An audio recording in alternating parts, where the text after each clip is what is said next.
Actually, I didn't set out to join Rotary. Rotary kind of found me. Blame it all on David Richardson. He was a client back 30 years ago, and he invited me to a couple of meetings. My office was in Palliser Square, so it was quite convenient. David warned me that Rotary was not a lunch and done kind of organization. How right he was, and that hasn't changed. You'll recall that 30 years ago, there were roughly 300 members in our club.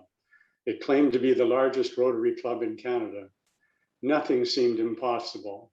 There always seemed to be enough people to match even the wildest ideas without too much risk of burnout.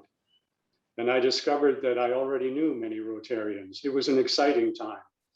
Furthermore, the International Convention that's coming again to Calgary was coming in 1996. And I was in the visitor information business. So it was a perfect match to help out. And that's how I joined Rotary. Well, I have to say that the quality of the speakers was and remains an important aspect to the downtown club for me. Early on, I got involved with a youth program called Rotary Success Seminars. It was a rewarding experience while it lasted, but after a few years, the program came to be viewed by school counselors as more of a conflict than a complement to their efforts. And sadly, it was eventually abandoned. But along the way, I was invited on to the Paul Harris Fellowship Committee, and I now chair that committee.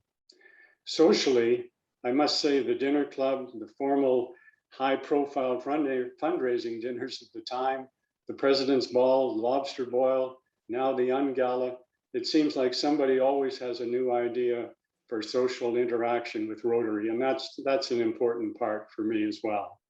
Well, that's a good question and a little bit complicated, and I don't want to get too heavy here, but in some ways I think it's spiritual. As a lapsed Christian, I find Rotary provides a kind of ecumenical fellowship, shared values, but without the religious dogma. There's usually a yeah, but rebuttal around discussion on almost any subject.